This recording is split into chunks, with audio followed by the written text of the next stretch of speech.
무엇보다도 제 대인 문제를 위해서 레인보우 리턴즈 가족들이 아마 가장 뜨겁게 열정을 가지고 그동안 관심을 가지고 기도해 오신 줄 압니다. 특별히 우리 여만석 원장님께서 굉장히 바쁜 사역 가운데서도 틈틈이 전화로 확인하시고 또 이렇게 상황을 점검하시고 또 계속 기도로 말씀으로 격려해 주셔서 너무 감사드리고, 우리 김영현 전사님도 굉장히 그 기도를 많이 해주시고 여러 격려를 통해서 이렇게 지원을 해주셔서 너무 감사드리고, 이런 여러분들의 기도의 힘에 의해서 이번 사태가 중요한 고비가 일단락되지 않았나 그렇게 생각을 합니다. 너무 감사드립니다.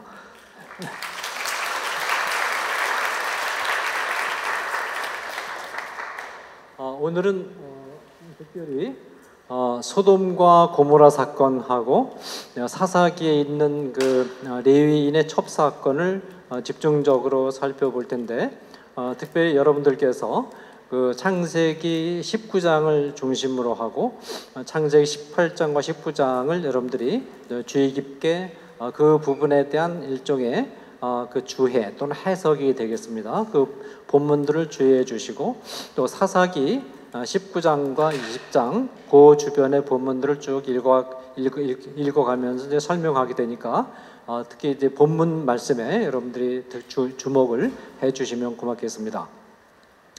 자, 오늘은 동성애에 깊이 빠져 있다가 하나님으로부터 멸망 혹은 엄중한 징벌을 받은 구약의 두 사건들을 차례로 검토하겠습니다. 한 사건은 잘 알려져 있는 소돔과 고모라 멸망 사건이고, 다른 한 사건은 레위인의 첩 사건입니다. 소돔과 고모라 멸망 사건은 창세기 19장에 기록되어 있고, 레위인의 첩 사건은 사사기 19장에 기록이 되어 있습니다. 이 가나안 부족의 성적인 일탈 행위가 가장 극적으로 나타난 사건이 바로 소돔과 고모라 사건입니다.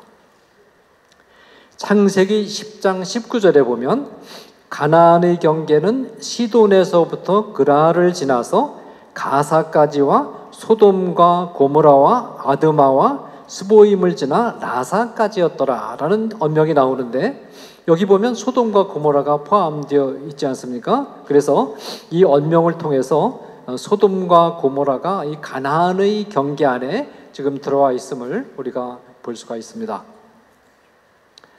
소돔과 고모라 멸망 사건은 전통적으로 동성애 때문에 하나의 도시국가 전체가 멸망했음을 보여줌으로써 동성애에 대한 경각심을 일깨워주는 사건으로 의문의 여지가 없이 받아들여져 왔습니다.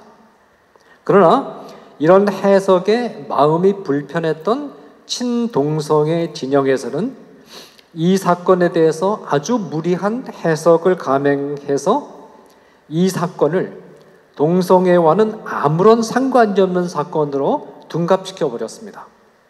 자, 첫째로 친동성애 진영에서는 소돔과 고모라가 나그네를 환대하도록 되어 있는 그 당시에 통용되던 나그네 환대법을 지키지 않았기 때문에 소돔과 고모라가 멸망했다라고 주장을 했습니다. 예를 들어서 창세기 18장에서 아브라함이 천사들을 환대한 것과는 대조적으로 소돔성은 나그네를 환대하지 않았다라는 것입니다.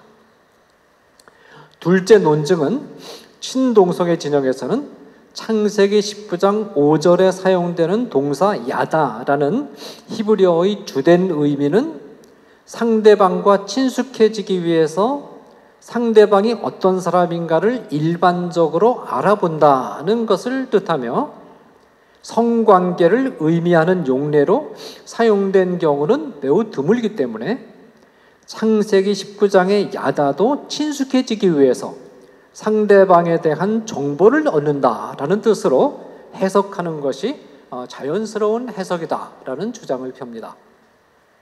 셋째로 친동성애 진영에서는 소돔과 고모라의 멸망에 대해서 말하고 있는 에스겔서 16장 49절에 소돔의 죄목들 가운데 하나로서 가난하고 궁핍한 자를 도와주지 않은 것을 제시한 것을 근거로 해서 소돔이 멸망한 이유는 동성애 때문이 아니라 경제적으로 가난한 자들을 돌보지 않은 것 때문이라고 주장합니다. 최근에 KNCC가 차별금지법 찬성 입장을 밝히면서 바로 소돔과 고모라의 죄는 가난하고 궁핍한 자를 도와주지 않는 사회경제적 죄다, 그렇게 규정을 해서 발표를 한 것으로 제가 알고 있습니다. 넷째로 이들은 특히 이사야서 1장 7절에서 17절까지에서 이사야가 소돔의 관원들에 빗대어서 유다의 관원들의 죄를 지적하는 내용 중에 선행을 하지 않은 것, 정의를 구하지 않은 것, 학대받는 자를 도와주지 않은 것, 고아를 위해서 신원하지 않은 것, 과부를 위해서 변호하지 않은 것만 열거하고 있을 뿐 동성애에 대한 언명은 없다라는 점을 특별히 강조합니다. 이렇게 네 가지 논증을 전개를 했는데 그렇지만 이와 같은 해석은 본문을 주의 깊게 살펴보면 곧 그 허점이 드러납니다. 이 네 가지 해석을 차례차례로 제가 논박을 하겠습니다. 첫째로 소돔성이 나그네로서 소돔성을 방문한 천사들을 환대하지 않았다는 주장은 사실과 다릅니다. 비록 외지인이지만 롯은 소돔성의 거주자로서 천사들을 만나자마자 곧바로 극진한 예우를 갖추어서 집안으로 맞아들여 숙식을 제공했습니다. 그러지 않습니까? 이것이 바로 소돔성이 나그네로 방문한 천사들을 환대한 것 아니겠습니까? 더욱이 소돔성이 나그네를 환대했다는 사실은 예수님이 공식으로 인정한 사실입니다. 예수님은 70명의 제자들을 전도자로 파송하시면서 제자들을 영접하지 않는 동네의 죄가 얼마나 큰가를 설명하시는 가운데 마지막 심판의 날에 소돔이 이 동네보다 견디기 쉬울 것이라고 말씀하셨는데, 예를 들어서 누가복음 10장 10절에서 12절이라든지 마태복음 10장 14절 15절에 명쾌하게 나와 있습니다. 그 이유는 적어도 소돔은 나그네로 소돔성에 들어온 천사들을 영접했기 때문이다 라는 점을 지적했습니다.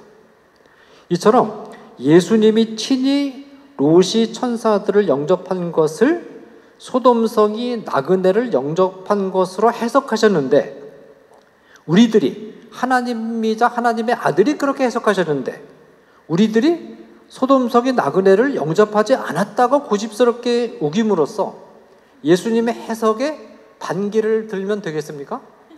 예수님 그렇다면 그런 거지, 우리가 아니다 그렇게 우길 수 있겠어요? 그건 말이 안 되는 거 아닙니까? 둘째로 우리말로 알다로 번역된 히브리어 야다라는 동사의 주된 용법이 일반적인 의미에서 친숙해지려는 목적으로 상대방을 아는 것을 의미하고 성관계를 뜻하는 용어로 사용되는 경우가 드문 것은 사실입니다. 그러나 어떤 단어가 여러 가지 의미를 가지고 있는 경우에 그 단어의 의미는 상황과 문맥 안에서 결정되어야 합니다.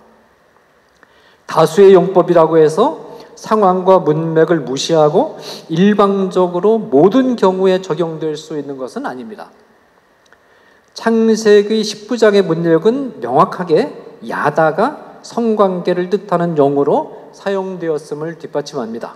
우선 창세기 10부장 4절에 보면 그 성사람 곧 소돔 백성들이 노소를 막론하고 원근에서 다 모여 그 집을 에워싸고라고 되어 있습니다. 자, 우리말 번역에는 사람, 백성으로 번역되어서 남성과 여성이 모두 포함된 개념으로 되어 있고, 이 번역도 완전히 틀린 번역은 물론 아닙니다. 그러나 히브리어 원문에는 두 경우 모두 아나쇠라는 동일한 단어를 쓰고 있습니다. 이 아나쇠는 남자를 뜻하는 이쉬의 복수형인데, 이쉬는 여자인 이시와는 이쉬아와 명확하게 대조되는 남자를 뜻합니다. 그러므로 아나쉐는 정확히 번역하면 남자들이라고 해야 됩니다. 그러므로 그 성 사람들 곧 소돔 백성들은 어떻게 번역되는 것이 좀 더 정확하느냐 하면 그 성 남자들 곧 소돔성의 남자들이라고 번역하는 것이 더 정확합니다. 소돔성의 남자들이 노소를 분문하고 다 모여들었다라는 것은 소돔성의 동성애가 얼마나 편만하게 퍼져 있었는가를 암시합니다. 계속되는 5절에서 소돔성 남자들은 롯의 집에 들어온 천사들을 끌어낼 것을 요구하면서 자신들이 천사들을 상관하겠다. 여기는 야다라는 단어가 쓰였거든요. 상관하겠다고 했습니다. 자, 우선 그냥 평범하게 누구인지 알아보기 위해서, 그래서 친해지려고 모든 소돔성 남자들이 모여들었다. 여러분, 이게 말이 됩니까? 나그네에 대한 단순한 정보는 몇 사람 정도는 호기심을 가질 수 있겠지만 이 정도의 정보에 대해서 소돔성 남자들 전체가 관심을 가진다. 이거는 도무지 말이 안 됩니다. 앞뒤가 안 맞습니다. 또 이런 정도의 일반적인 정보를 얻기 위해서, 친숙해지기 위해서 집안에 들어온 나그네를 강제로 끌어낼 것을 요구하는 것도, 이것도 정확하게 어울리지 않습니다. 친숙해지는데 왜 끌어내요? 친숙해지기 위해서 어디서 왔고 어느 부족 출신인가 하는 정도의 일반적 정보를 얻으려고 사람을 강제로 끌어낸다라는 것은 말이 안 됩니다. 강제로 끌어낸다는 것은 특별한 비상사태가 벌어지고 있음을 암시합니다. 소돔성 남자들의 요구에 대해서 롯이 취한 조치도 소돔성 남자들이 호의적으로 안면을 트고 싶다는 요구를 한 것이 아님을 강력하게 뒷받침합니다. 롯은 자기 집에 들어온 나그네들을 무리에게 내어주어서는 안 된다는 생각을 확고히 가지고 문 밖에 나가서 문을 닫아 걸었습니다. 19장 6절입니다. 그리고 7절에서 이렇게 말합니다. 이르되 청하노니 내 형제들아 이런 악을 행하지 말라. 다른 사람과 친숙해지려고 어떤 정보를 알려고 하는 것이 악입니까? 이런 악이라고 표현할 수 있겠습니까? 우리말 번역은 롯이 상당히 점잖게 말한 것으로 되어 있지만 그러나 이것은 원문의 뉘앙스를 제대로 전달하지 못합니다.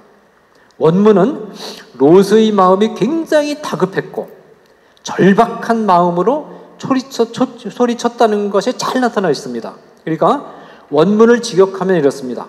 안 돼요. 정말 안 돼요. 나의 형제들이요, 이런 악을 행해서는 안 돼요. 안 된다는 말, 알이라는 단어가 2번이나 나옵니다. 이것은 굉장히 강력한 표현입니다. 안 된다.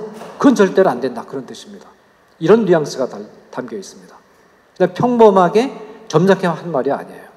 롯은 소돔성 남자들이 행하고자 하는 행동이 결코 행해서는 안 될 비상한 악행임을 분명히 알고 있었습니다.